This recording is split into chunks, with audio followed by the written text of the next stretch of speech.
한 주간 고생 많으셨습니다. 세상의 모든 염려 잠시 내려두고 신나게 박수치며 찬양하겠습니다. 주님 약속하신 말씀 위에서.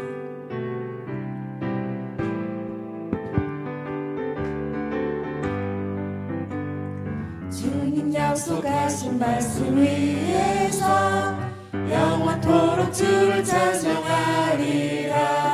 소리 높여 주께 영광 돌리며 약속 믿고 굳게 서리라. 굳게 서리 영원하신 말씀 위에 굳게 서리. 굳게 서리 그 말씀 위에 굳게 서리. 주님 말씀 약속하신 말씀 위에서. 주님 약속하신 말씀 위에서 세상 염려 내게 엄습할 때에 말씀으로 힘써 싸워 이기며 약속 믿고 굳게 서리라. 굳게 서리. 굳게 서리 영원하신 말씀 위에 굳게 서리. 굳게 서리 그 말씀 위에 굳게 서리라. 주님 약속하신 말씀 위에서.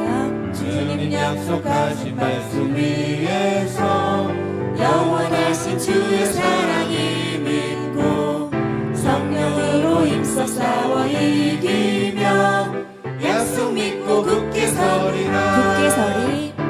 굳게 서리 영원하신 말씀 위에 굳게 서리.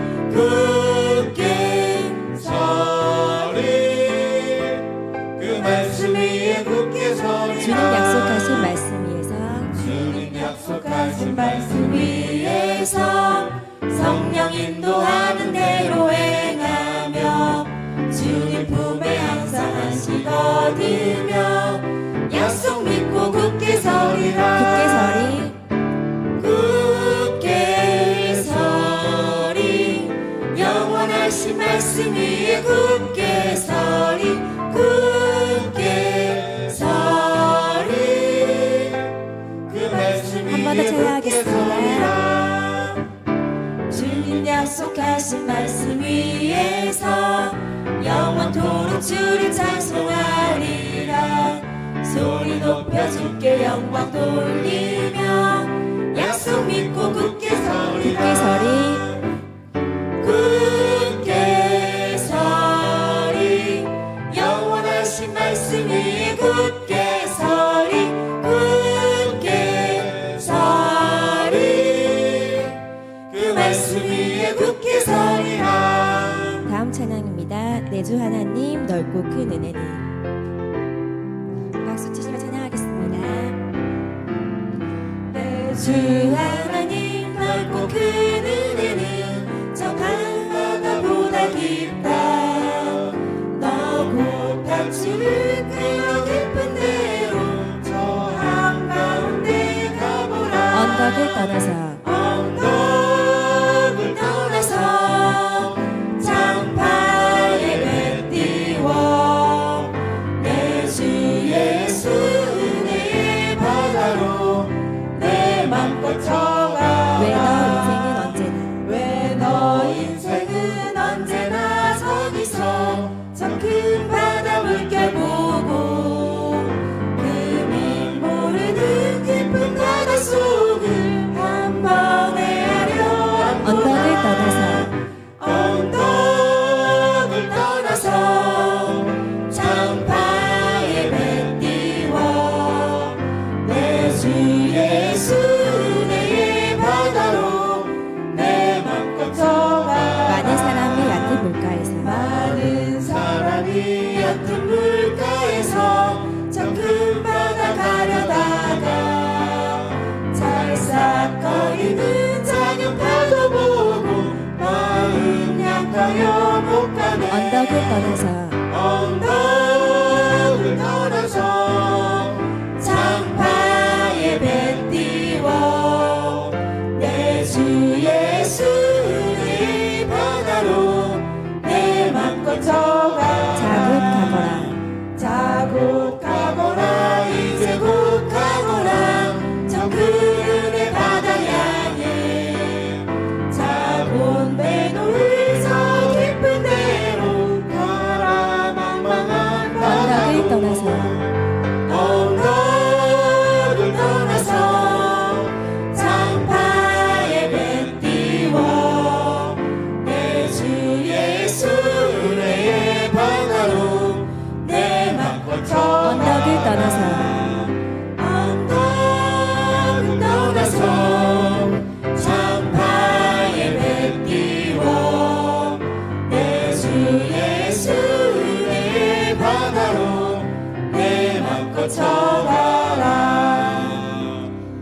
감사합니다.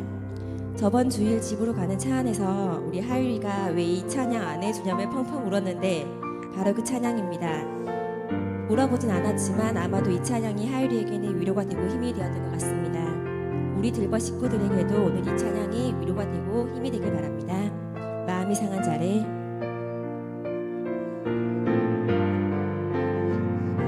마음이 상한 자를 마음이 상한 자를 고치시는 주님, 하늘의 아버지 날 주관하소서. 주의 주의 길로 인도하사 자유케 하소서.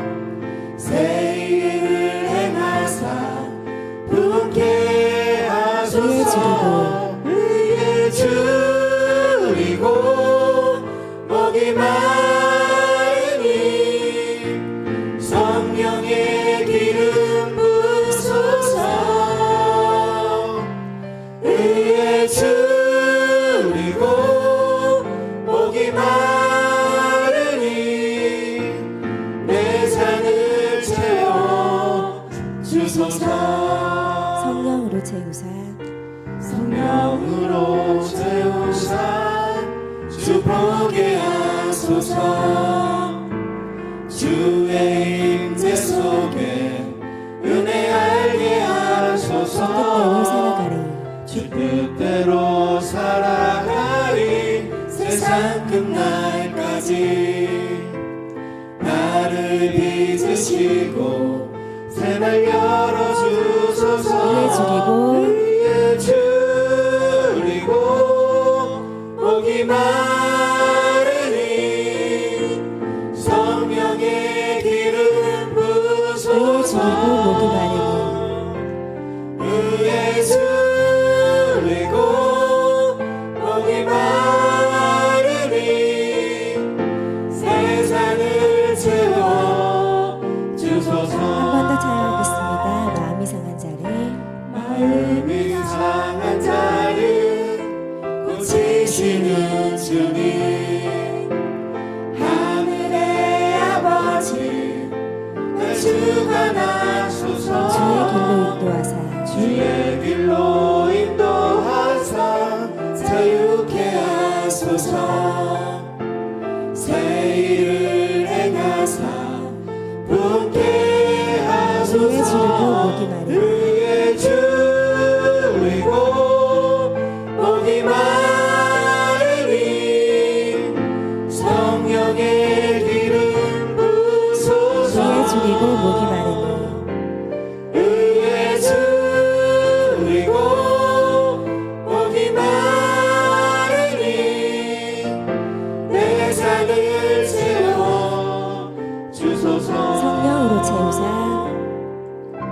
성령으로 채우사 주 보게 하소서. 주의 임재 속에 은혜 알게 하소서. 주 뜻대로 살아가리 세상 끝날까지.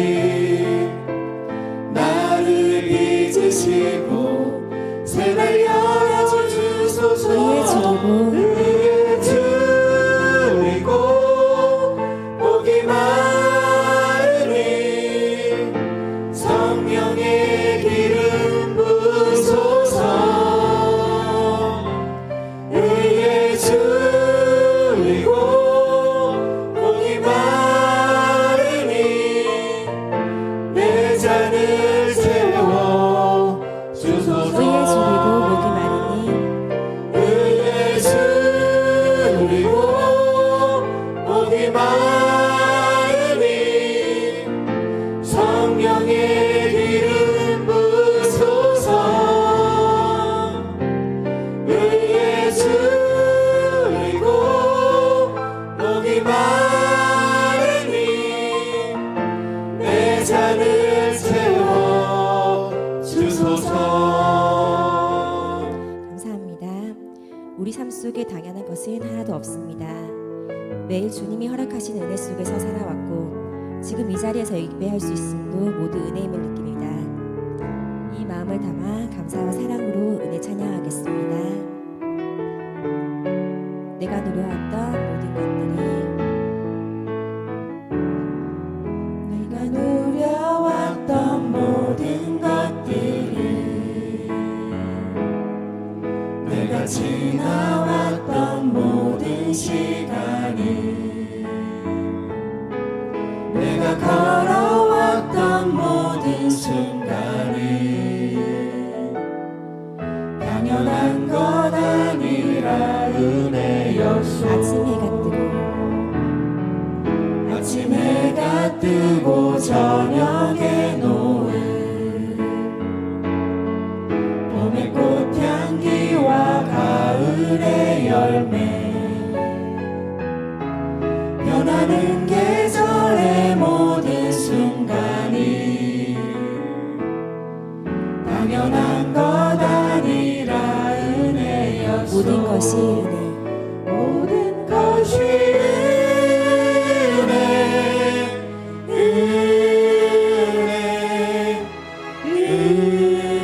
은혜 하나님 은혜 내 삶에 당연한 것 하나도 없었던 것은 모든 것이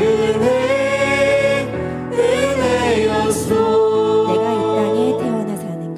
내가 이 땅에 태어나 사는 것, 어린아이 시절과 지금까지 숨을 쉬며 살며 꿈을 꾸는 삶 당연한 것 아니라 은혜였소. 내가 하나님의 자녀로 내가 하나님의 자녀로 살며 오늘 찬양하고 예배하는 삶 복음을 전할 수 있는 축복이 당연한 것 아니라 모든 것이 은혜였소. 은혜. 모든 것이 은혜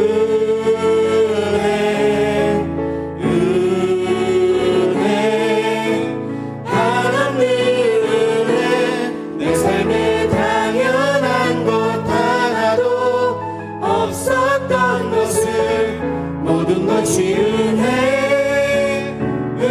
은혜였소. 모든 것이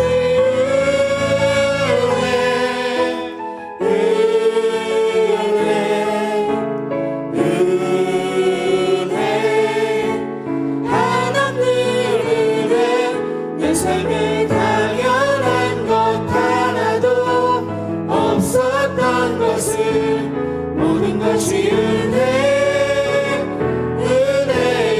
모든 것이 은혜였소. 모든 것이 은혜였소. 감사합니다. 주님의 은혜를 다시 한번 마음에 새기며 오늘도 그 사랑 안으로 살아가길 소망합니다. 예배 준비하시겠습니다.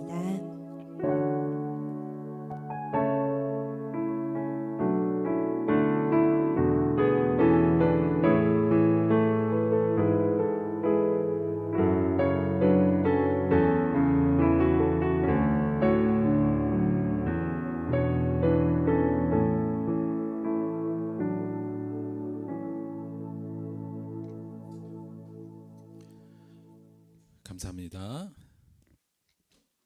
우리가 지난주에 말씀으로 해서 살짝 우리의 상상력을 발휘한다면, 그래서 오늘 지금 이 시간 우리가 드리는 예배가 우리 삶의 마지막 예배라면 어떠한 자세로 예배를 드릴 것인가, 이 정도 생각하면 조금 더 진지하고 또 하나님을 바라는 마음으로 드릴 수 있을 것 같습니다. 우리 그런 마음으로 11월 2일 주일 예배 하나님께 신령과 진정으로 예배 드리겠습니다. 다 같이 묵상으로 기도하겠습니다.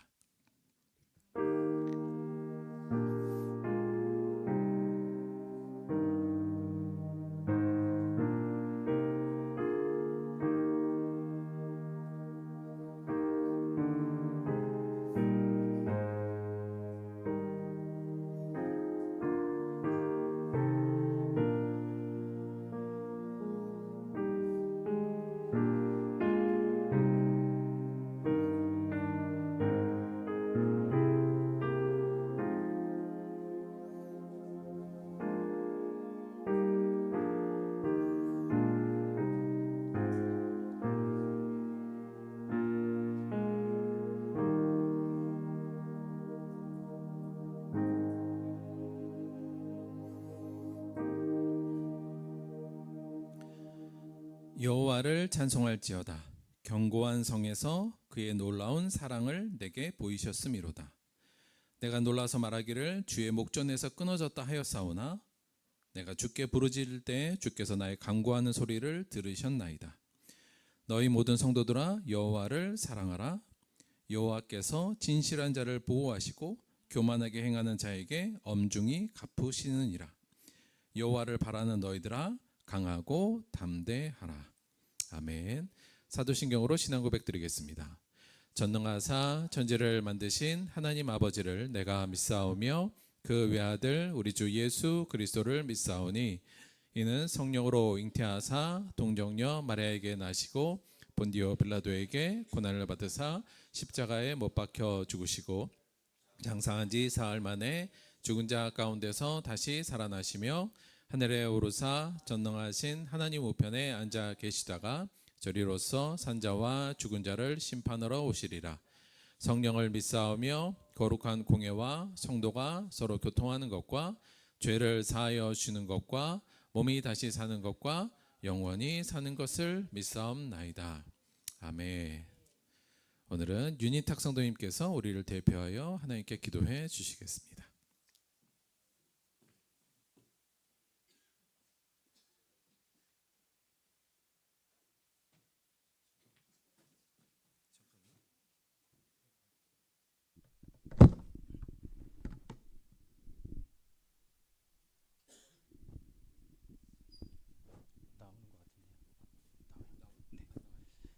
기도드리겠습니다. 사랑과 은혜가 가득하신 하나님 아버지, 오늘도 저희를 예배의 자리로 불러주시고 주님 앞에 설 수 있는 은혜를 주셔서 감사드립니다. 숨쉬는 이 순간 함께 예배드릴 수 있는 교회와 믿음의 가족, 이 모든 것이 주님의 선물임을 고백합니다. 주님, 지난 한 주를 돌아보면 감사보다는 당연함으로, 기도보다는 걱정으로 하루를 보낼 때가 많았습니다. 주님이 주신 은혜를 잊고 스스로의 힘으로 살아가려 했던 저희를 용서해 주옵소서. 이 시간 저희의 마음을 새롭게 하시고 다시 주님의 은혜를 깊이 느끼게 하옵소서. 지난주 말씀을 통해 지금 우리가 누리는 평범한 하루, 가족의 사랑, 건강, 일상의 모든 순간이 사실은 하나님의 은혜임을 깨닫게 하셨습니다. 주님, 그 은혜를 기쁨과 감사로 받아들이게 하시고 오늘 하루도 이것이 은혜입니다 고백하며 살게 하여 주옵소서. 오늘 예배 가운데 성령님이 충만히 임하시고 전하시는 말씀마다 우리의 마음의 위로가 소망이 되게 하시고 예배를 드리는 모든 순간마다 주님과 더 가까워지는 복된 시간이 되게 하여 주시옵소서. 모든 영광을 주님께 올려드리며 우리 주 예수 그리스도의 이름으로 기도드립니다. 아멘.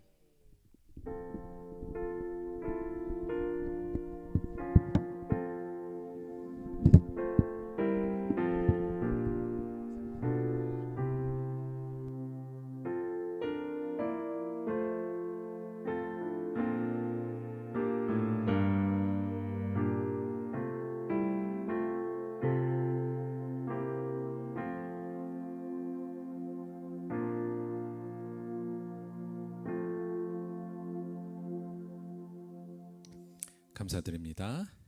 데뷔 축하드리고요. 자, 오늘 특송은 우리 영훈이가 해주도록 하겠습니다. 하나님의 열심. 영훈이 앞으로 나와주세요. 박수 주세요. 영훈이 지난주에 하지 않았나? 지난주에 했어요. 또 하는 거예요. 자,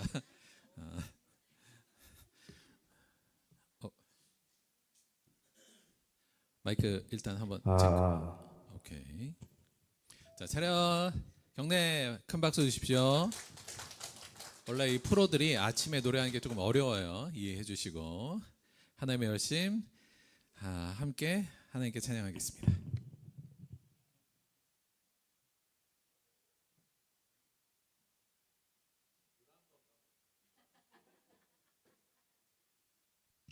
아침부터 입이 바짝바짝 마른다 그래요. 지금 걱정돼서. 머리는 치죠, 영훈아.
기다려주겠니?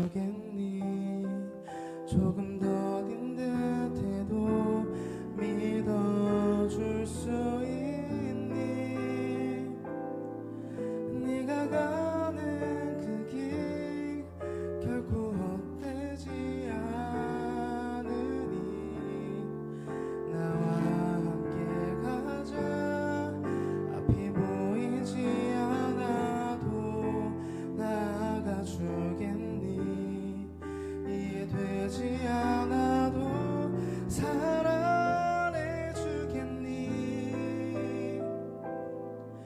너의 눈물의 기도 잊지 않고 있으니 나의 열심으로 이루리라.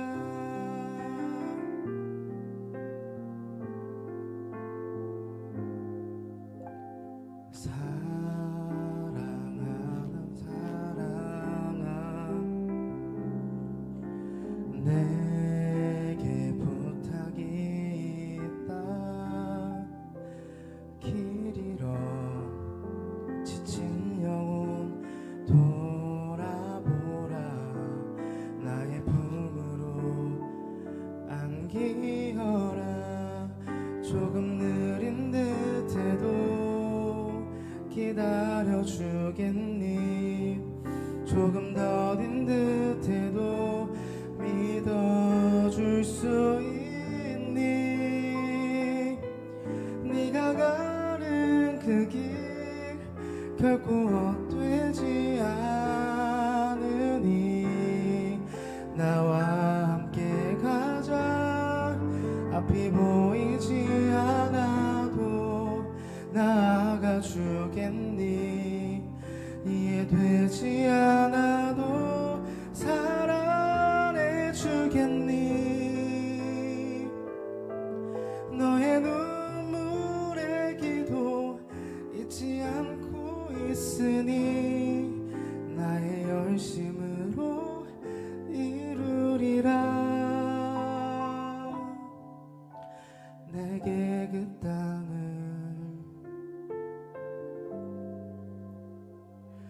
부탁한다.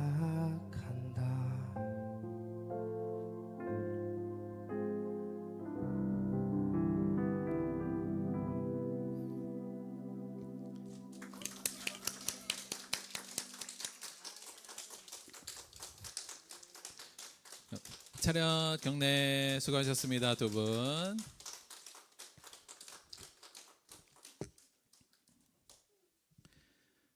숨죽이면서 들었네요.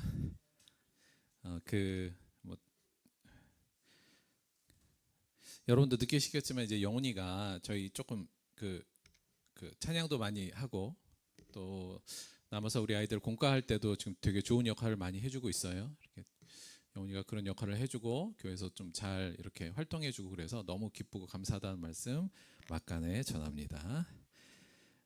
오늘 본문 말씀 보도록 하겠습니다. 오늘 본문 말씀은 구약성경 전도서 3장 12, 13, 14절 2절의 말씀 함께 보도록 하겠습니다.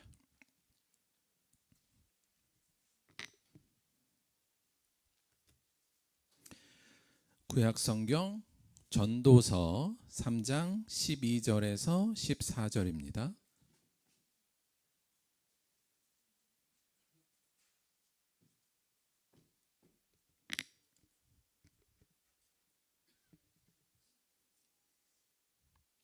구약성경 950페이지 전도서 3장 12절에서 14절의 말씀, 우리 세 절의 말씀인데요. 함께 합독으로 봉독하도록 하겠습니다. 시작. 사람들이 사는 동안에 기뻐하며 선을 행하는 것보다 더 나은 것이 없는 줄을 내가 알았고, 사람마다 먹고 마시는 것과 수고함으로 낙을 누리는 그것이 하나님의 선물인 줄도 또한 알았도다. 하나님께서 행하시는 모든 것은 영원히 있을 것이라 그 위에 더할 수도 없고 그것에서 덜할 수도 없나니, 하나님이 이같이 행하심은 사람들이 그의 앞에서 경외하게 하려 하심인 줄을 내가 알았도다. 아멘. 오늘은 전도서 3장 12절에서 14절 말씀을 중심으로 해서 그의 앞에서 이런 제목으로 하나의 말씀 함께 나누도록 하겠습니다.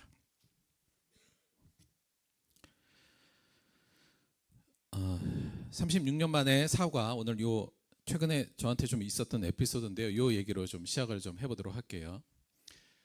제가 사실 잘 아시겠지만 사람 별로 안 만나거든요. 친구도 많이 안 만나고 뭐 그렇다고 그걸 싫어하는 건 아닌데 그렇게 뭐 사람 많이 만나는 편은 아니지만 제가 1년에 한 번 정도씩 계속 만나는 친구가 있어요. 그러니까 고등학교 친구인데 고등학교 교회 친구들입니다. 그래서 제가 고등학교 때 그 전도부라는 교회 부서에서 활동을 했는데 그때 같이 활동했던 친구들 중에 같이 이제 목사가 된 친구들이 있어요. 그래서 그 친구들 3명이 자주 1년에 한 번씩은 만나서 서로 좀 이야기를 합니다. 저게 누가 목사야 뭐 이런 거 생각하지 마세요. 그냥 만든 거니까. 근데 여간 3명이 그 한 2달 전에도 이제 한번 오랜만에 만났어요. 그래갖고 이제 다 셋 다 목사니까 그냥 뭐 자기 목회 얘기도 하고 뭐 이런 얘기를 하는데 여러분 근데 고등학교 친구 목사 3명이 만나면 밥은 누가 살까요?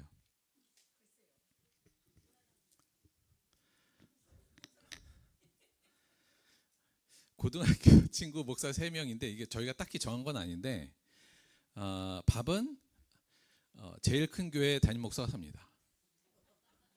차는 그 다음이 사고 이렇게 아니 뭐 정하진 않았는데 그렇게 그냥 됐어요. 그래서 저는 10년 동안 한 번도 안 샀다. 단 한 번도 안 샀어요. 그럼 좀 미안할 만도 하고 뭐 약간 그럴 수 있잖아요. 안 미안합니다. 친구니까 안 미안해요. 그래서 이 모임을 제가 되게 좋아해요. 예. 그래서 언젠가 한번 그래도 한번 살까 이랬더니 그냥 아스라고 다들 그래서 한 번도 안 샀어요. 최근 십몇 년 동안 안 산 것 같아요. 뭐 그래서 이 모임을 좋아하는데 여간 그날도 제일 큰 교회 담임 목사가 점심 사고 그 다음 목사가 차 사고 이제 저는 열심히 빵하고 차를 먹고 있는데 그 중에 한 명이 갑자기 저보고 도현아 나 너한테 사과할 게 있어 이렇게 되더라고요. 갑자기. 그래서 이제 뭐 요즘 목회 얘기도 하고 옛날에 우리 이제 고등학교 때 얘기를 잠깐 하다가 이 친구가 갑자기 저한테 사과할 일이 있다고 그런 거예요. 그래서 갑자기 뭔 사과를 해? 그러면서 36년 전으로 돌아갔습니다. 이제 그때 상황이 36년 전이 언제였냐면 1989년 12월인데 이때가 언제였냐면 새창조의 밤이라는 행사를 앞두고 있었던 때예요. 36년 전으로 돌아가 볼게요. 저 고등학교 2학년 때입니다. 지금 찬혁의 나이, 예지의 나이 요 때예요. 근데 그때 왜 그 겨울 그 교회 학교에서 이제 12월 24일 요때 새창조의 밤이라는 행사를 하잖아요. 근데 제가 요때 여의도 순복음교회 다니지 않았습니까? 근데 그때 고등부가 한 3,000명 정도 됐어요. 고등부만 3,000명이에요. 그러니까 고등학교 1, 2학년이 한 1,000명 정도씩 됐습니다. 그러니까 한 3,000명인데다가 그때 제가 그 교회 학교 전체 학생 임원을 한 거예요. 근데 그 임원이 제가 이제 전도부라는 부서의 부장 이런 걸 했습니다. 근데 요때 제가 지금 돌이켜 보면 마치 무슨 대기업 같았어요. 요때 부장 되면 다들 저보고 부장님 그러고 친구들도 저보고 부장님 뭐 이러고 한 3,000명 되고 조직 뭐 이렇게 다 있으니까 회장부터 총무부터 막 이렇게 조직이 있으니까 요때 제가 부장 대접 받고 막 그런 때였거든요. 근데 저희 전도부가 새창조의 밤 때 꽁트라는 공연을 이제 준비를 해서 늘 했었어요. 전통적으로. 요 공연장만 공연장도 여의도 손목이 워낙 케이스 크잖아요. 그러니까 요때 그냥 고등부 새창조의 밤인데도 수백 명이 모여서 하는 행사였습니다. 그러니까 굉장히 좀 규모도 크고 좀 중요한 거였어요. 근데 그 중에 저희가 한 꼭지 이제 꽁트라는 그걸 매년 만들어서 이제 올린 거죠. 그런데 그 옆에 이제 다른 부서 중에 교육부라는 부서가 있었는데 이 부서는 성극을 해서 올린 부서였어요. 그러니까 약간 꽁트, 성극은 일반적으로 우리가 그 약간 감동적인 그런 거, 꽁트는 약간 재미를 부여하면서 메시지를 주는 그런 두 가지인데 장르가 거의 비슷하잖아요. 그러니까 살짝 라이벌 의식이 좀 있었습니다. 그래서 우리 쟤네들보다 좀 잘해야 되는데 약간 그런 것도 좀 있고 라이벌 의식이 좀 있었는데 약간 문제가 어떤 문제냐면 그럼 이제 꽁트를 올리고 여간 연극 연습을 계속 하고 뭐 해야 되잖아요. 대본도 쓰고 막 그리고 연습을 해야 되는데 연습장에 문제가 좀 있었어요. 그러니까 당시에 그때 이제 지하 3층에 예배당이 있었는데 그러니까 이 예배당에서 연습을 하는 게 제일 좋죠. 무대도 있고 조명도 있고 마이크 시설도 다 있고 딱 이렇게 갖춰져 있으니까 다 이제 예배 주일날 다 예배 다 행사 끝나고 다 여기서 이제 연습을 하고 싶고 그 옆은 지하 3층 주차장이 바로 옆에 있었어요 예배당에. 그러니까 이제 예배 요 연습 장소를 갖고 서로가 약간씩 이제 조율을 하다가 약간 삐끗삐끗한 일이 생긴 겁니다. 그래도 이제 나름대로 그냥 하고 이게 제가 부장이잖아요. 근데 아무래도 교육부는 성극이니까 조금 더 정극에 가까웠기 때문에 조금 더 양보하는 쪽으로 제가 했습니다. 그러니까 니들이 예배당 쓰고 우리가 지하 주차장에서 그냥 연습할게. 근데 지하 주차장에 계속 차가 들락날락거리고 그러니까 연습 분위기는 굉장히 안 좋았죠.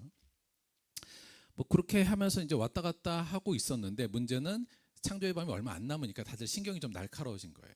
그래서 얼마 안 남은 몇 주일날 제가 막 교회에서 활동하고 있는데 갑자기 이제 예배당에서 싸움이 붙었다는 얘기를 들은 겁니다. 그래서 가봤더니 예배당 안에서 저희 꽁트 부원들하고 성극 준비하던 그 팀원들 간에 싸움이 붙은 거예요. 그러니까 이제 뭐 이렇게 뭐 대충 그런 거죠. 야, 여태까지 우리가 양보했으니까 이제 니들이 양보해 막 이렇게 왜 갑자기 이래 뭐 이렇게 이제 서로 싸움이 붙기 시작한 겁니다. 그래서 가봤더니 막 애들끼리 으르렁거리고 있는 거예요. 제가 가봤더니 분위기가 심상치 않아요. 그래서 이거 어떻게 해야 되나 싶어가지고 막 이렇게 어떻게 조정해 보려고 하는데 조정이 안 되는 거예요. 그래서 제가 저희 부원들 요 이제 꽁트하는 팀들을 다 데리고 지하주차장으로 나왔습니다. 그리고 우리가 양보하자 이렇게 한 거예요.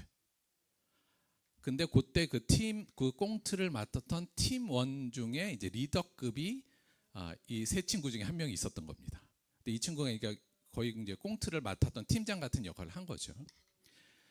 제가 이제 주회창으로 야 우리가 양보하자 이렇게 했더니 이 친구가 그때 저에게 어떤 멘트를 날렸냐면 좀 충격적이었어요. 제가 아직도 정확한 워딩은 딴 건 기억이 안 나는데 딱 하나 기억나는 건 있었는데 이 워딩이 이랬습니다. 뭐냐면 부장이 무능하니까 부원들이 고생한다는 거예요. 부장이면 어떻게든 연습할 장소를 확보해 줘야 되는 거 아니냐. 네가 리더면 부원들이 연습할 장소를 네가 잘 마련해야지. 네가 무능하니까 지금 우리가 이렇게 고생하는데 또 이렇게 하라는 게 말이 돼. 이렇게 된 거예요. 딴 워딩은 생각 안 나는데 무능한 부장이라는 것은 머릿속에 세워도 생각이 난 거예요. 그러니까 그렇게 얘기를 했어요. 얘가. 그러니까 부원들은 다 지하주차장에 나머지 부원들도 다 있고 또 제가 나름 부장인데 아시겠지만 꽤 그때 권력 있는 부장이었거든요. 근데 갑자기 이 친구도 원래 착하고 그랬는데 갑자기 이 친구도 너무 이걸 잘하고 싶은 나머지 그랬는지 하여튼 저한테 네가 무능해서 이런 거 이렇게 나온 겁니다. 자, 제가 어떻게 대답해야 될까요 그때?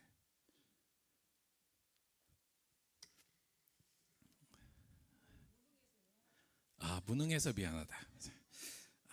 뭐 그렇게 했으면 금방 끝났을 텐데 제가 그렇게 대답하지 않고 뭐라 그랬냐면 아직도 제가 그 멘트를 그러니까 이 친구가 제가 그 멘트를 했다고 말을 하니까 제가 생각이 난 거예요. 제가 뭐라 했냐면 우리가 꽁트를 잘 공연하는 것보다 저들과 싸우지 않는 것이 하나님이 기뻐하는 일이라고 생각한다 이렇게 얘기를 한 거예요. 17살 김도현 괜찮지 않습니까? 지금 생각할 때 제가 17살인데 어떻게 저런 멘트를 내가 날렸을까 아주 신기하기도 하고 기특하기도 합니다. 그러니까 제가 이렇게 멘트를 날렸대요. 근데 생각이 났어요. 그러니까 제가 이렇게 얘기하고 그래서 우리가 좀 못하더라도 하나님 기뻐하신 일을 우리가 하자 이렇게 얘기를 한 거예요. 근데 그때 분위기는 그렇게 뭐 그냥 애들이 그렇다고 아멘 이러지는 않았고요. 다들 뭐 기분은 나빴지만 그냥 지나갔습니다. 그런데 저는 이게 별로 이렇게 그 이후도 이 친구하고 잘 지냈으니까 별로 저한테 이 멘트가 타격이 별로 없었나 봐요. 그래서 잊어먹고 있었는데 이 친구가 그날 내가 너한테 그렇게 얘기한 거 사과할게 이렇게 나온 거예요. 36년 만에.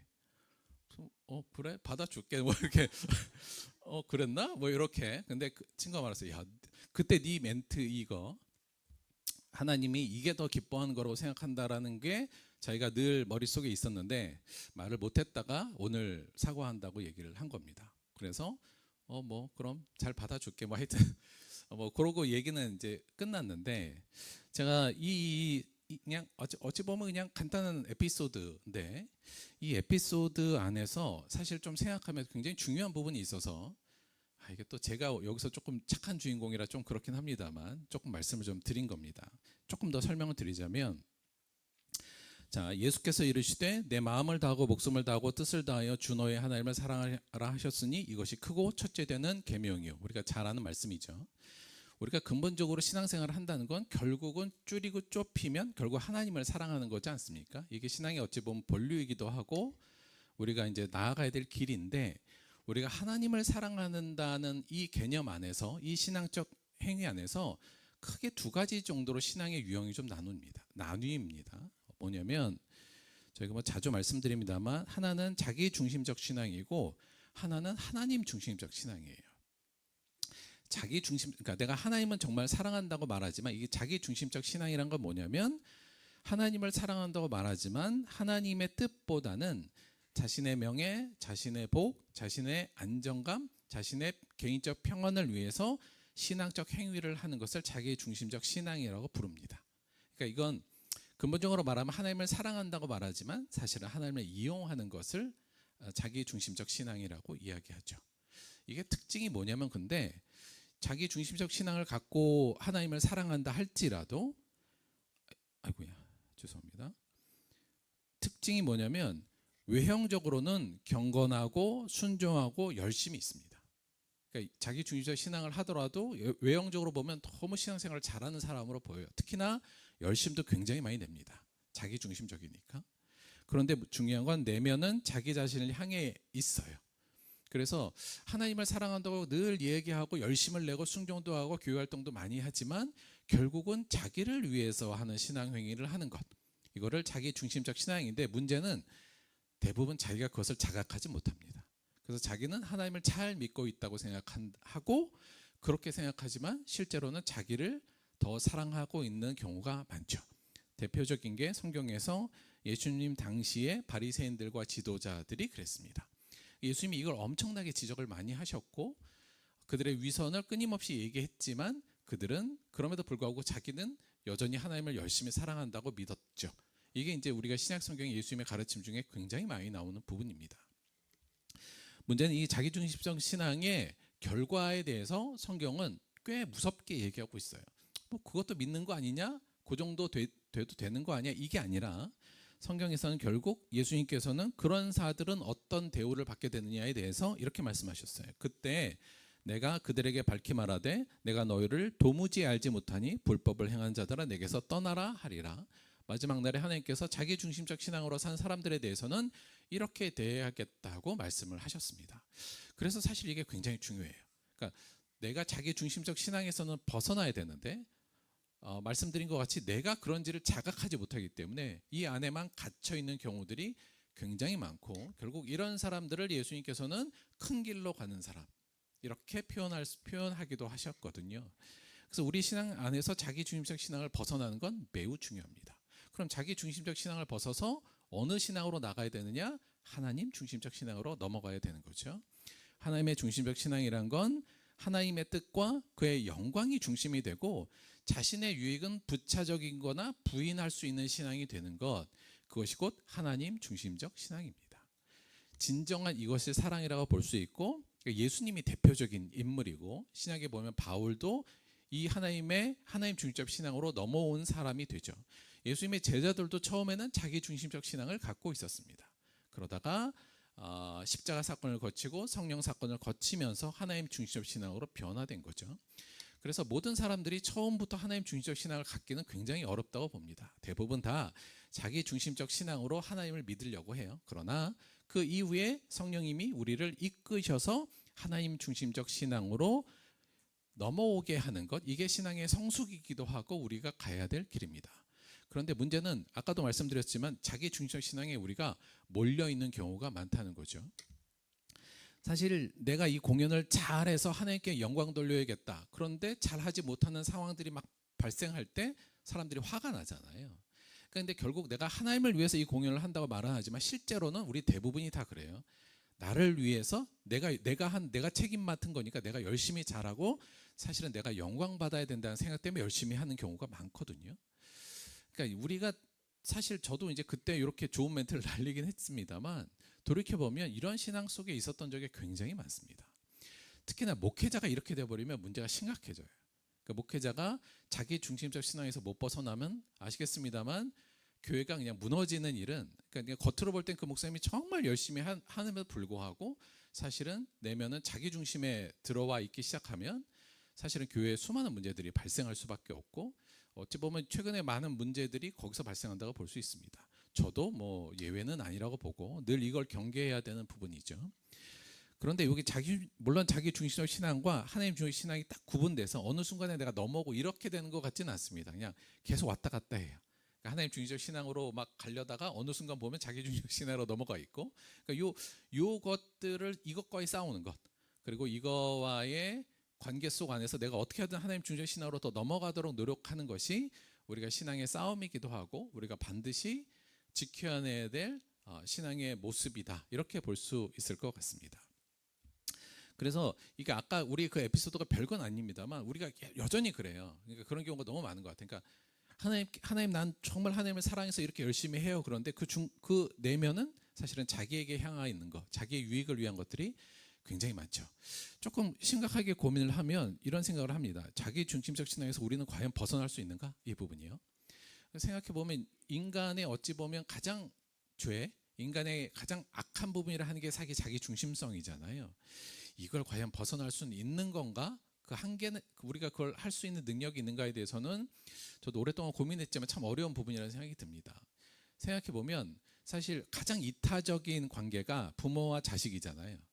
그러니까 부모는 자식에게 언제든 이타적이지 않습니까? 그러니까 자식을 위해서는 자기 목숨도 내놓을 수 있는 게 부모잖아요. 그러니까 그 정도의 관계성임에도 불구하고 우리가 뭐 주변에서 자주 보면 때로는 부모는 과연 자식에게 대해서 정말 이타적인가, 혹은 자기 중심성 안에 있지 않은가, 이런 생각을 가질 때가 종종 있습니다. 즉 내가 자신이 정말 자식이 잘 되기를 바라는 게 정말 자식이 행복하기를 원하는 것보다는 자식이 잘 돼서 내가 행복하기 위해서 자식을 잘 돼야 되는 생각을 갖게 되는 경우가 적지 않게 있거든요. 그러니까 과연 부모도 자식을 약간 자기의 도구화하는 경우들도 실제로 있는데 우리가 정말 자기 중심적인 신앙에서 벗어날 수 있는가? 때로는 좀 생각해 볼 때 좀 좌절스러운 부분도 좀 있다는 생각이 듭니다. 그러나 성경은 우리가 이것을 당연히 벗어나서 하나님 중심적 신앙으로 가야 된다고 이야기를 하고 있으니 어렵지만 분명히 가야 할 길은 확실한 것 같습니다. 자, 그러면 어떻게 자기 중심적 신앙에서 벗어날 수 있는가, 이제 이걸 저희가 고민해야 되는데 오늘은 그 부분의 한 부분으로 이 부분을 좀 제안하고 싶어요. 자, 요거 한번 잘 생각해 봅시다. 잘 살고 있다를 어떻게 규정하고 있는가? 여러분, 나는 잘 살고 있어요, 혹은 잘 살았어요, 이렇게 말할 수 있는 것을 어떤 식으로 여러분 규정하고 있습니까? 그러니까 내가 내 삶을 나는 지금 잘 살고 있어, 요거 뭘로 규정할 수 있을까요? 혹시 나만의 나는 내가 잘 살고 있다는 걸 나는 이렇게 규정하고 있습니다, 나는 이렇게 정의 내리고 있어요, 그런 것이 명확하게 있습니까? 그럼 이렇게 바꿔서 해볼게요. 여러분은 지금 잘 살고 있습니까? 그때 네 하고 나와요? 아니면 아니요 라고 나옵니까? 예나 아니요가 만약 확실히 나온다면 뭔가 정해놓고 있는 거예요. 그렇죠?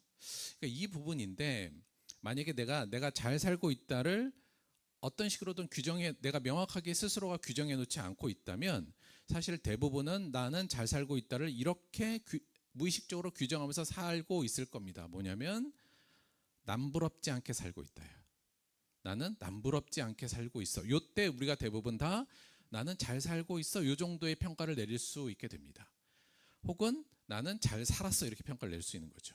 그래서 저희가 특별하게 어떤 이 기준점을 제시해 놓고 있지 않으면 기본적으로 우리 사회나 우리가 살아가는 삶에서는 내가 남부럽지 않게 살고 있을 때 잘 살고 있다라는 감각을 느끼게 될 수밖에 없습니다. 당연히 그렇겠죠. 근데 여기서 남부럽지 않다는 말은 어찌 보면 남이 부럽지 않아 이거잖아요. 그건 남 정도는 나는 살고 있어, 요 정도요 라는 식으로 들리긴 하지만 사실 요 말의 뉘앙스는 남들이 나를 부러워하는 삶을 살 때 나는 좀 잘 살고 있어, 이제 요 느낌이죠. 그러니까 두 가지가 다른데, 남만큼은 살고 있으면 우리가 마음이 약간은 평안하고요, 남들이 나를 부러워하는 삶을 살 때 우리가 나 좀 잘 살고 있어, 이제 이런 느낌을 갖게 되죠.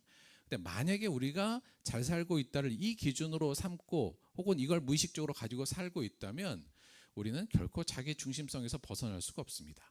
더 나아가서 평안이라는 게 올 수가 없어요, 구조적으로. 왜 그러냐면 일단 이거 한번 생각해 봅시다. 여기서 남이라고 규정할 때 이게 대체 우리가 대부분 남을 뭘로 생각할까요? 제가 생각할 때 여기서 남이라는 게 저 미국에 있는 무슨 억만장자 이런 사람을 우리가 비교하진 않잖아요, 보통. 그러니까 보통 여기서 남부럽지 않게 나는 산다라고 할 때 남은 보통은 가까운 이웃입니다. 내 주변에 가까운 사람들을 보통 이렇게 비교해요. 보통 여기에 남은. 그런데 여러분, 내 가까운 이웃들은 생각해 보면 다들 유사한 계층의 사람들이 대부분 좀 몰려 살잖아요. 그래서 대부분 다 여기서 내가 남부럽지 않다고 하는 건 나와 좀 비슷한 부류의 사람들을 보통 상정하게 됩니다. 자, 그러면 나하고 유사한 계층의 사람들은 대부분 나하고 비슷하니까, 그렇죠? 대부분 다 여기선 경쟁할 수밖에 없는 관계 속에 들어와 있는 거예요. 그러니까 이들 안에서 부럽지 않으려면 어마어마하게 힘든 겁니다. 특히나 여기서 그럼 부럽지 않다는 건 결국은 뭐냐면 비교 우위를 점하고 있어야 되는데, 나하고 유사한 계층에 있는 사람들의 삶 속에서 수많은 것들이 있는데, 즉 모든 분야에서 사실은 비교 우위를 점해야 우리가 좀 잘 산다는 느낌이 들잖아요. 즉 경제, 지위, 자녀 상태, 외모, 건강, 뭐 신앙까지도 내가 다 저 사람보다는 높다라고 생각할 때 나 좀 잘 사는데, 나 성공적으로 살고 있는데, 이런 느낌을 갖게 된다는 거죠. 그런데 말한 것 같이 이게 구조적으로 불가능합니다. 왜냐하면 가까운 내 이웃은 유사한 계층이라 사실은 모든 분야에서 나보다 다 뛰어나거나 뛰어나지 않거나 이런 게 너무 많잖아요. 그래서 이 기준으로 살게 된다면 우리는 결코 평안할 수가 없죠. 끊임없이 나보다 괜찮은 사람이 주변에 있을 수밖에 없고, 모든 분야에서 내가 다 뛰어날 수는 없어요. 그러니까 근본적으로 남부럽지 않게 난 살고 있어 라는 것을 잘 살고 있다고 규정하면 일단 절대 평안할 수가 없습니다. 늘 비교 속에서 고통스럽고 늘 절망과 좌절을 느끼고 순간순간 기쁠 때도 있겠지만 결코 어떤 평안을 이루어낼 수 없죠. 즉 구조적으로 결코 잘 살 수가 없고요. 이렇게 되면 따라서 항상 불만족과 염려와 약간의 시기 속에서 살게 되고, 결국 이 비교 속에서는 자기 중심이 있기 때문에 자기 중심성에서 벗어날 수가 없습니다. 즉 예수 믿는 사람이 나 잘 살고 있어를 남부럽지 않게 살고 있어라고 규정되어 온 것을 따라간다면 결코 올바로 예수를 믿을 수도 없고 행복할 수도 없게 된다 이겁니다. 자, 그러면 우리는 어떻게 사는 게 과연 잘 살게 사는 건가? 이걸 어떻게 규정하는 게 제대로 된 건가를 조금 더 알아봐야겠죠. 오늘 이제 그 부분을 좀 알아보려고 전도서를 선정했습니다. 전도서라는 성경은 이 코헬렛, 이렇게 이름이 이제 원래 코헬렛이에요. 그러니까 코헬렛이 이제 모으는 사람이라는 원래 뜻이고요. 이제 그래서 전도서죠. 그러니까 모아서 강연하는 사람이라는 뜻으로 도를 전하는 사람, 이렇게 해서 그냥 전도서라고 이름을 붙였습니다. 그래서 우리가 잘 아는 전도서는 구약의 지혜서, 욥기, 시편, 잠언, 전도서, 아가 중에 하나인데, 사실 이건 일반 지혜서와는 조금 다른 결을 갖고 있는 지혜서라고 볼 수 있습니다. 그래서 전도서를 많이 안 읽긴 하지만 굉장히 중요하고, 여기서 다들 지혜이긴 하지만 요게 조금 더 심오한 지혜라고 좀 볼 수 있어요. 근데 어떻게 결이 다르냐면 이런 거예요. 우리가 잠언에서는 어떤 식으로 얘기를 하냐면, 여러분 우리 게으르면 안 됩니다. 부지런해야 돼요. 개미한테 가서 부지런을 배우셔야 돼요. 이렇게 얘기하잖아요. 근데 사실 전도서는 야, 그렇게 부지런하게 일해봐야 뭔 소용이 있어. 약간 이런 식이에요.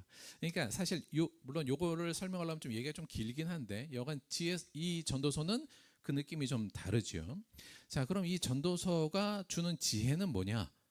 그 지혜의 핵심이 우리가 어떻게 사는 것이 잘 사는 거니에 대해서 이야기하고 있기 때문에 그렇습니다. 오늘 그래서 그 부분을 조금 얘기할 건데요. 첫째, 우리 전도서가 얘기하는 건 뭐냐면, 전도서가 얘기하는 첫 번째 지혜는 일단 우리가 잘 아는 말이에요. 그리고 자주 들었던 말씀이지만, 해 아래 모든 것이 헛되고 헛되다가 전도서가 전하는 중요한 지혜 중에 하나입니다.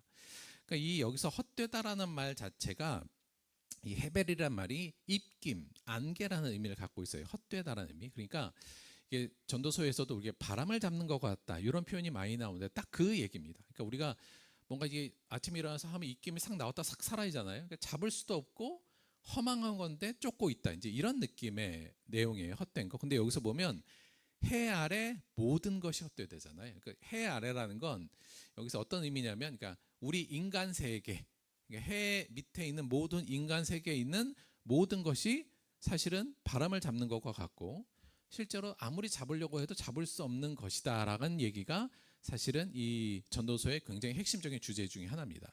여기서 모든 것은 뭘까라고 이야기하냐면, 전도서에서 많은 것들을 이야기하고 있는데 전도서의 그 전반부 후반부까지 사실 이 내용이 계속 나옵니다. 뭐가 헛되냐면 지혜와 지식도 다 헛되고, 내가 수많은 지혜를 얻고 수많은 지식을 더 공부하고 남보다 더 많은 것을 얻으려고 했지만 사실은 알아봐도 이거 별거 아니더라. 헛되더라. 내가 수많이 수고하고 노력했지만 그 수고도 어느 순간 싹 사라지는 순간이 오더라. 이것도 아무리 내가 노력한 수고도 사실은 헛되더라. 수많은 부와 재물을 내가 얻었지만 그것도 사실은 헛되고, 명예와 권력, 더 나아가서 정의를 지킨다는 것도 어찌 보면 내가 보니까 좀 헛된 것 같아. 왜냐하면 의인을 내가 봤더니 의인도 의인도 어떻게 의인이라고 하는 사람들도 너무 잘못 사는 사람이 많고, 그러니까 의인이라도 고통을 많이 받고 오히려 악인이 잘 된 일도 많고, 이게 대체 뭐냐, 약간 이런 경우도 있고요. 더 나아가서 젊음도 그거 별거 아니더라, 헛되더라, 이제 이런 식으로 이야기가 많이 나오죠. 그래서 우리가 이제 잘 알다시피 전도서는 이 모든 것, 해 아래 있는 모든 것이 사실은 헛된 거란 이야기를 끊임없이 강조합니다. 그런데 이 얘기를 한층만 더 들어가면 결국 이 내용의 중심은 뭐냐면, 인간이 결국은 자기의 삶을 그래서 통제할 수 없다는 거예요. 그러니까 내가 뭘 더 얻고 싶고 남들보다 더 잘나고 싶고 더 많은 지혜를 갖고 재물을 갖고 더 떵떵거리고 살고 싶지만, 내가 그렇게 원한다고 해서 그렇게 아무리 노력해도 그 결과가 나한테 오지도 않고, 내가 내 삶을 이렇게 계획하고 이렇게 해봤지만 결코 나는 이 삶을 통제할 수 없다. 즉 인간의 한계성을 느끼는 것, 인간은 한계적인 사람일 존재일 수밖에 없어. 사실 이 얘기가 한 단계 들어가면 더 깊이 이 헛되다의 의미로 나오고요. 그래서 결국 뭐냐면, 하고 싶은 말은 헛된 것을 쫓지 말고 이 헛된 것에 쫓기지 말라는 겁니다. 그러니까 늘 우리가 이 헛된 것을 늘 쫓아가잖아요. 그리고 그게 아니면 이거에 쫓겨 살아요. 그러니까 더 많이 가져야 돼, 더 많이 알아야 돼, 더 많이 똑똑해야 돼, 뭐 이런 것들. 아니면 조금 더 방향을 달리 하자면, 나는 더 많은 도덕적으로도 더 많이 해야 돼, 이런 거에 늘 쫓겨간다는 거예요. 그러니까 그래서 야, 그거 다 헛된 거고 바람을 잡는 것과 같고 그냥 사라진 안개 같은 것에 평생 네 삶을 쫓겨다니지도 말고 그것을 쫓아가지도 마라. 아무 의미 없어. 지금 이 얘기가 전도서 전하는 부분이죠. 그래서 결국 전도서는 남부럽지 않게 살면 잘 사는 것이라는 헛된 생각을 버려. 사실 오늘날로 해석하면 이 얘기입니다. 그거 되게 헛된 거야. 이루어지지도 않고 그게 좋은 것도 아니야. 이 얘기를 하는 거죠. 문제는 우리는 무의식적으로 늘 남보다 남부럽지 않게 살아야 된다는 굉장히 강한 강박이 있어요. 그러니까 내 자식도 남부럽지 않게 살아야 되고 나도 남부럽지 않게 살아야 나는 인생을 잘 살았다는 생각에 쫓기거나 그 생각을 쫓아서 오늘도 살아가고 있다는 것을 전도서는 고발하고 있다는 얘기입니다. 자, 그러면 전도서는 야, 그럼 이걸 안 쫓으면 대체 뭘 쫓으란 얘기야? 그 얘기도 해줘야 될 거잖아요. 그 내용이 잘 담긴, 그리고 전도서는 그 얘기를 하는데 그 내용이 잘 정리돼서 담긴 본문이 오늘 저희가 읽은 본문입니다. 읽어볼게요. 그러지 말고 남부럽지 않게 살고 싶어, 이 생각은 헛된 거니까 버려놓고 어떻게 하라고 하냐면 12절, 사람들이 사는 동안에 기뻐하며 선을 행하는 것보다 더 나은 것이 없는 줄을 내가 알았고, 사람마다 먹고 마시는 것과 수고함으로 낙을 누리는 그것이 하나님의 선물인 줄도 또한 알았도다. 14절, 하나님께서 행하시는 모든 것은 영원히 있을 것이라 그 위에 사람이 더할 수도 없고 그것에서 덜 할 수도 없나니, 하나님이 이같이 행하심은, 이같이 행했다는 건 뭐예요? 하나님께서 인간이 하나님이 행하시는 것에 플러스 마이너스 할 수 없게 만드신 그 이유는 사람들이 그의 앞에서, 하나님 앞에서 경외하려 하심인 줄을 내가 알았도다예요. 자, 여기에서 두 가지 우리에게 인간이 그럼 잘 사는 건 뭐야? 라는 것을 설명해 주고 있는데요. 첫째는 내가 사는 동안에 기뻐하며 사는 것을 기뻐하고요. 그거보다 더 나은 것이 없다고 생각하는 거예요. 그게 최고라는 거죠. 그리고 먹고 마시고 수고함으로 그 수확을 얻어서 그것을 가지고 살아가는 것이 하나님의 선물이라는 것을 알았다. 이 부분이지 않습니까? 즉 어떻게 사는 것이 잘 사는 거냐면, 숨쉬고 먹고 일하고 살아가는 모든 것이 하나님의 선물임을 알고 이를 기뻐하며 이를 누리는 것이 잘 사는 것이다. 이게 사실 전도서의 여기뿐만 아니라 끊임없이 반복되고 있는 말씀입니다. 그러니 야, 네가 네 미래 네가 함부로 할 수 없어. 하나님이 계획한 대로 갈 거야. 네가 암만 노력해도 네 뜻대로는 안 될 걸. 그러니 오늘 하나님이 주신 이 선물을 기쁘고 잘 누려. 그게 잘 사는 거야. 이게 하나 전도서에서 우리에게 주는 중요한 부분이고요. 또 하나는 잘 사는 것은 결국은 뭐냐면 14절의 말씀을 중심으로 할 때 세상의 유일한 통제자이신 하나님을 경외하고 그분의 말씀처럼 선을 행하는 것이 곧 잘 사는 거야. 이 얘기를 하고 있는 겁니다. 그래서 우리 전도서 맨 마지막에 보면 결론으로 이렇게 얘기해요. 일의 결국을 다 들었으니 네가 쭉 내 얘기 다 들었으니 하나님을 경외하고 그의 명령들을 지킬지어다. 이것이 모든 사람의 본분이니라. 이렇게 해서 막을 내립니다. 그래서 전도서가 이야기하는 잘 사는 것은 첫째는 남들보다 남부럽지 않게 살고 싶어. 그 생각은 버려. 그거 헛된 거야. 의미도 없고 되지도 않을 거야. 그 생각은 버리고 어떻게 살라고요? 숨쉬고 먹고 일하고 살아가는 오늘을 하나님이 주신 선물로 받아들이고 기쁘게 누리고 이웃들과 함께 누려. 그리고 하나님을 경외하고 선을 행해. 그분이 하신 말씀을 따라서 선을 행해. 그것이 곧 잘 사는 것이다. 이 얘기죠. 그런데 오늘 이 말씀 중에서 14절에 보면 어떤 이야기를 했냐면 그의 앞에서라는 문구를 집어넣었어요. 저는 요것을 조금 더 저희가 명확히 그러니까 요 부분을 좀 앞에 두면 전체를 잘 정리할 수 있을 것 같아요. 그래서 그의 앞에서를 중심으로 오늘 말씀을 다시 한번 이렇게 한번 정리해 볼게요. 즉 여러분 우리가 잘 살고 있다는 건 뭔가? 내가 지금 잘 살고 있어. 나는 내 인생을 성공적으로 산 것 같아. 뭐 이런 개념이요. 나는 잘 살고 있다는 것은 첫째는 제일 중요한 거 일단 그의 앞에서 쓰는 것부터 시작하면 됩니다. 자, 그러니까 이걸 우리가 이제 라틴어로는 코람 데오라고 얘기하고요. 그러니까 우리가 자주 쓰는 어떤 하나의 신학적 문구이긴 한데 하나님 면전에 서 있는 자신을 생각하는 거예요. 그걸 코람 데오 그의 앞에서입니다. 자, 그러니까 그의 앞에서 내가 늘 서 있다라는 것을 하나님 면전에 서 있는 자신을 지난주에 말로 하면 이걸 상상할 수 있어야 돼요. 그리고 그것을 느낄 수 있어야 됩니다. 그래서 늘 내가 그의 앞에 서 있다는 개념을 우리의 삶의 중심에 둬야 돼요. 뭐의 앞에서 쓴 자기가 아니라 남들 앞에서 서 있는 자기가 아니라 타인들 앞에서 자기를 서 있는 자기를 늘 기억하지 마시고 하나님 우리의 주권자인 하나님 앞에 있는 자신을 바라보는 겁니다. 이렇게 되면 근본적으로 남들 앞에서 내가 늘 비교하고 그들보다 잘 돼야 돼라는 생각이 많이 사그라들어요. 근데 우리가 늘 남들 앞에 서 있는 자기를 보니까 늘 그 비교의식에 빠지게 되고 더 나아가서 자기 중심성에서 벗어날 수 없게 된 건데 내가 하나님 앞에 서 있다라는 생각이 들면 내 중심성도 사실 많이 사라집니다. 그래서 우리가 어떤 것을 늘 생각해야 되냐면 하나님이 내 앞에 계시다는 것을 머릿속으로 상상하는 거. 우리가 지난주에 주일날 예배 오면 뭐 상상하라고 말씀드렸냐면 여기에 불구덩으로 모든 것에서 사라지는 거, 여기는 새하늘과 새 땅 생각하라고 말씀하셨죠. 중앙에 하나님이 있다고 생각하면 돼요. 그렇죠? 십자가를 보통 저희가 중앙에 놓고 예수 그리스도가 내 앞에 있고 내가 그 면전에 지금 앞에 있다. 이걸 느끼는 게 예배잖아요.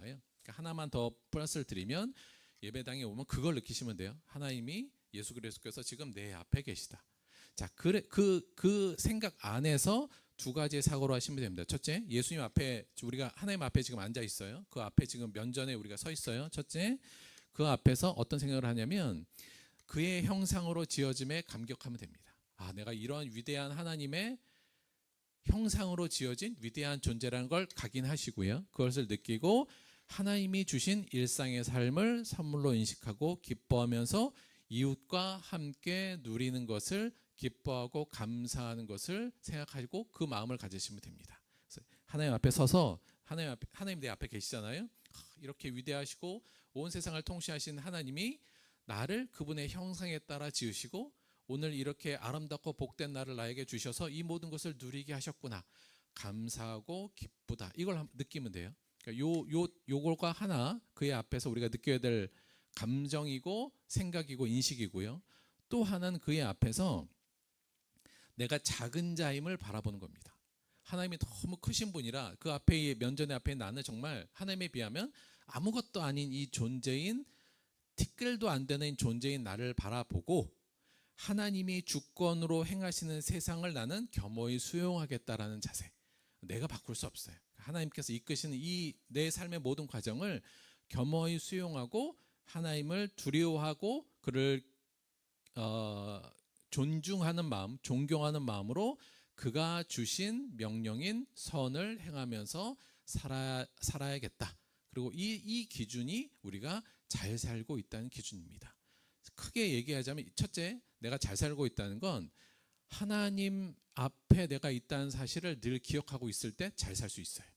사람들 앞에 있는 나를 바라보지 마시고 저 큰 아파트에 살고 있는 내 친구와 나를 그 앞에 나를 두지 마시고 하나님 앞에 나를 위치시키면 됩니다. 첫째, 그게 중요하고 두 번째, 그래서 그 앞에서 그의 형상으로 지어짐에 감격하며 오늘 나에게 주어진 하루를 기뻐하시면 돼요. 그리고 두 번째, 그 하나님을 보니까 나는 정말 아무것도 아니잖아요. 그래서 하나님이 나에게 이끄시는 내 삶을 겸허히 수용하고 그분을 두려워하는 마음으로 그분의 명령을 오늘 내가 하나라도 수행하고 따라가겠다는 마음으로 살면 됩니다. 이 삶이 될 때 우리는 그것을 잘 살고 있는 삶, 성공하는 삶이라고 이야기할 수 있습니다. 이게 성경 전체가 사실은 전하는 아주 귀중한 메시지입니다. 사랑하는 성도 여러분, 잘 사시기 바랍니다. 우리가 잘 살아야 돼요. 근데 그 기준을 자꾸 남부럽지 않게 살고 싶다, 내 자식도 남부럽지 않게 살고 싶다, 이렇게 하면 끝도 없고 이루어지지도 않으며 자기 중심성에 빠져서 결국 하나님까지 놓친 일이 분명히 발생할 겁니다.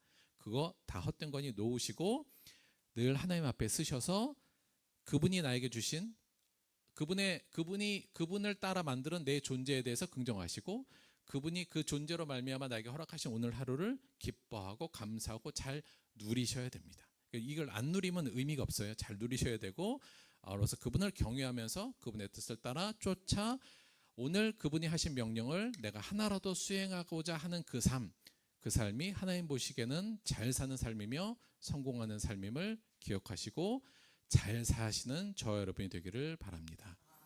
마지막으로 이혜인님의 시 하나 소개하면서 마칠게요. 이혜인 시인의 시간의 선물이라는 시예요. 제가 읽습니다. 내가 살아있기에 새롭게 만나는 시간의 얼굴, 오늘도 나와 함께 일어나 초록빛 새 옷을 입고 활짝 웃고 있네요. 하루를 시작하며 세수하는 나의 얼굴 위에도, 아침 인사를 나누는 식구들의 목소리에도, 길을 나서는 나의 신발 위에도 시간은 가만히 앉아 어서 사랑하라고 나를 재촉하네요. 살아서 나를 따라오는 시간들이 이렇게 가슴 뛰는 선물임을 몰랐네요.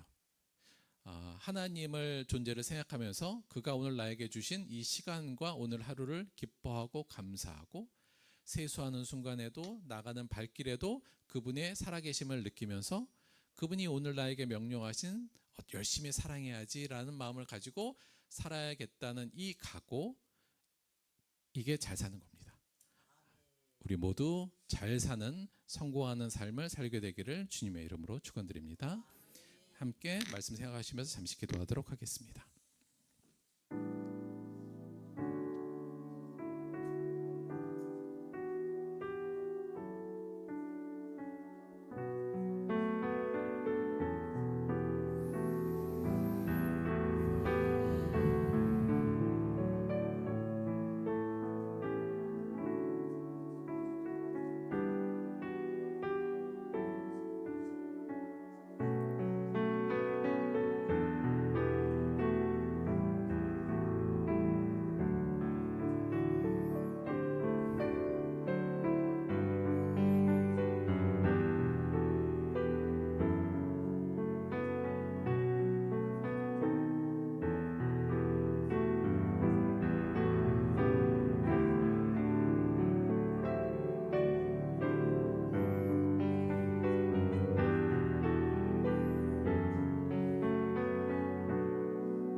하나님, 우리는 남부럽지 않기 위해서 오늘도 우리의 삶의 모든 시간을 그 목적을 위해 쏟아붓고 정신없이 살아가고 있습니다. 그러나 주님, 우리의 눈을 열어주셔서 지금 우리가 예수 안에서 결코 남부럽지 않다는 것을 볼 수 있도록 인도하여 주옵소서. 우리의 눈을 열어주셔서 아주 평범한 이 일상의 하루를 보내는 이 존재의 모습 속에서 결코 남부럽지 않다는 것을 발견할 수 있도록 함께하여 주옵소서.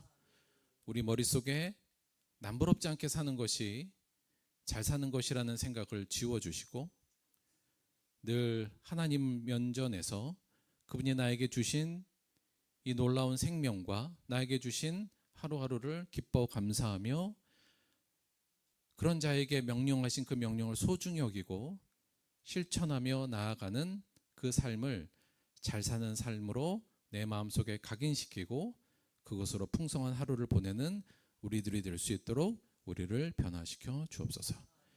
감사드리며 예수님의 이름으로 기도드렸습니다. 아멘. 자, 저희가 딱 이제 오늘 정도로 해갖고 저희가 100일 요것도 이제 딱 반환점 이제 돌게 됐습니다. 여러분 생각해보면 100일이라는 게 짧은 시간이 아니에요. 그렇죠? 굉장히 긴 시간이고 100일 동안 무언가 한 목표를 위해서 우리가 달려간다는 게 이렇게 만만치 않은 일입니다. 그래서 지금 이제 반환점까지 열심히 달려오신 분도 있을 거고 또 그냥 중간중간에 그만두시고 약간 그러신 분도 있을 것 같아요. 근데 사실 맨 처음에 제가 이거 시작할 때 50일 작전으로 하려고 그랬다. 그러니까 지금부터 시작해도 결코 늦지 않다. 다시 말씀드리지만 그래서 저희가 지금 계속 훈련하는 게 그거예요, 여러분. 오늘 나의 주신 삶이 얼마나 감격스러운 건지를 계속 누릴 수 있도록 저희가 훈련하는 거지 않습니까? 그러니까 요거 그냥 가만히 있으면 되지 않고요. 이게 계속 훈련하셔야 돼요. 그래서 남은 50일 동안도 그 마음으로 요 내용들 잘 익혀 나가시면서 그냥 조금 열심히 동그라미 치는 기쁨으로 그리고 그냥 단순히 내가 어떤 목표를 향해서 달려가고 있다는 것도 중요한데요. 그거 더 넘어서 무엇과도 바꿀 수 없는 중요한 가치를 향해 저희가 달려가고 있다는 사실을 꼭 기억하시고 포기하지 마시고 마지막까지 열심히 달려주시기를 다시 한번 부탁을 드립니다.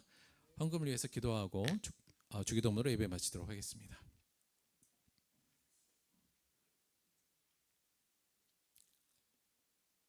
하나님 고맙고 감사합니다. 우리가 하나님께 받은 은혜가 너무 많은데 그 은혜들을 다 놓쳐버리고 혹은 그 은혜는 인식하지 못하고 늘 다른 것으로 남부럽지 않고자 욕망하고 살고 있습니다. 주님 용서하여 주옵소서. 우리에게 주신 은혜를 볼 수 있는 눈을 다시 한번 주셔서 우리가 이미 충분히 남부럽지 않은 은혜를 받았다는 것을 기억하게 하시고 그 빚진 마음으로 여러 사람을 사랑할 수 있는 잘 사는 삶을 살 수 있도록 역사하여 주옵소서. 우리에게 이 놀라운 은혜를 주신 하나님께 감사하며 주님께 귀한 예물을 드렸습니다. 예물을 드린 모든 손길에 하나님께서 평안으로 채워주시고 우리가 얼마나 큰 은혜 속에 있는지를 깨달을 수 있는 마음으로 채워주옵소서. 아울러 이 예물이 쓰이는 모든 곳에 이 하나님의 평안과 이 하나님의 사랑이 동시에 전해줄 수 있도록 역사하여 주옵소서. 감사드리며 예수님의 이름으로 기도드렸습니다. 아멘. 주기도문 하겠습니다.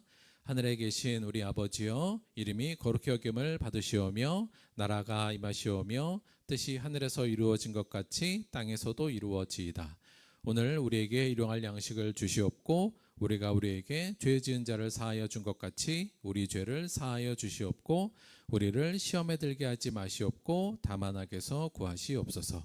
나라와 권세와 영광이 아버지께 영원히 있사옵나이다. 아멘.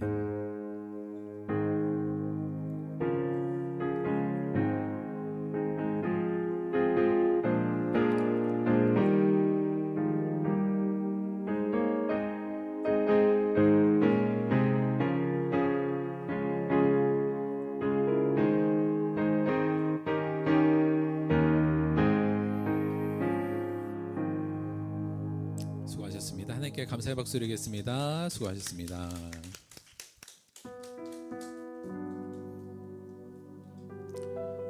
오늘 저희가 먹을 게 좀 많아요. 기쁜 마음으로 많이 드시기 바랍니다.